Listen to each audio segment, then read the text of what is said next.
Are you someone that's been busting your balls in the gym with very little to show for it? You feel like your physique should be better than it is, considering the amount of time and energy you spend in the gym? If that's you, then I may have a solution for you. I offer a fully personalised, comprehensive online coaching program exclusively for natural lifters. The accountability, knowledge and guidance provided by having a mentor like myself can dramatically speed up your physique progress. So if you're interested in finding out more, head over to our website and fill out a form. So this is my current physique, around about 87 kilos, just above 19 and a half weeks to go, feeling confident, on target. Last couple of weeks have been very productive for fat loss. So, sometimes that's the way it goes. Certain weeks are better than others, peaks and troughs. It's not all smooth sailing, of course. There are weeks where it feels like nothing really happens. You just got to be patient. Be confident that the protocol that you've set will produce results that you desire. You may need to manipulate some of the variables, but yeah, by and large, kind of happy where I am at the moment. Just running through some posing after my push day, which I'm going to show you now. So currently training 3 days a week, push, pull, legs. Training with my online client Karl. Luckily we live fairly close together, so I'm able to travel down to his gym. He benefits from that. I benefit as well from using the machinery and the increased intensity, so it's a win-win really. We start off with the heavy plate-loaded chest press. A pretty good machine, handles a bit uncomfortable. Maybe change that over the next couple of weeks. Then we kind of veer off for this exercise. I do behind the neck press for shoulders. Karl does incline barbell for chest.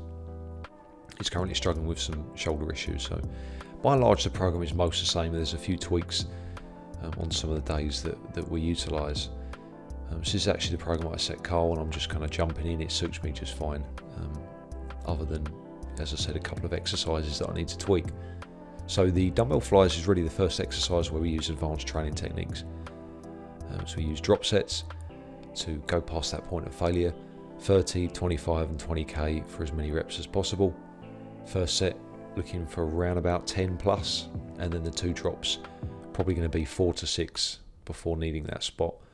You definitely don't want to do drop sets with the reps too high, so I wouldn't advocate say 10 to 15 reps, 10 to 15 reps, 10 to 15. You kind of want it more like 10, 5, 5, something like that. So the intensity is really high and the weight's still fairly heavy on all of the sets. So for the shoulder work, we use the lateral machine. Bit of a grueling kind of set, this one.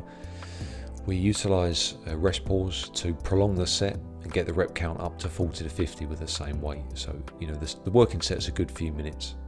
One thing I would advocate with this machine is to spot on the elbows. If you are training with someone, get them to spot on the elbows as opposed to the pads, because your arms become so weak in that position. You feel like almost the spotter is dragging the pad away from your elbow. So definitely under the arm. Then on to front raises, third and final set, standard sets on this, 15 reps, leaning back on the bench to make it more difficult. Just pushing past that point of failure, not really worrying too much about form on the last set, just going for it, keeping intensity as high as possible. And it's the same with the lateral raises here. So we use loose form initially, and then stricter on the last set for a drop set, and then carrying on even further with partial reps to really bludgeon the shoulders. Then we move on to triceps. The big movement, the heavy movement, is the straight bar push down. We use the dipping belt to weigh ourselves down to make it a little bit easier to lift heavier loads. I probably used a weight that was just a tad too heavy for me. Going to lighten that next week. And then we do some negatives where essentially a training partner will push down on the cable or the bar, and then you would then control it up slowly, so the tension's still on the triceps, and you wouldn't ever get in a position where you can do this when training on your own, so it's pretty beneficial. And then again, standard sets, straight sets on the dip machine. Great machine, just make sure you're weighed down on it adequately with either a belt or chain or weight plates. And to finish up, single arm dumbbell overhead extensions to really finish off the triceps. Overall great session, felt superb, pretty good pump considering the low food, and excited for the next one. Thanks for watching guys, stay strong.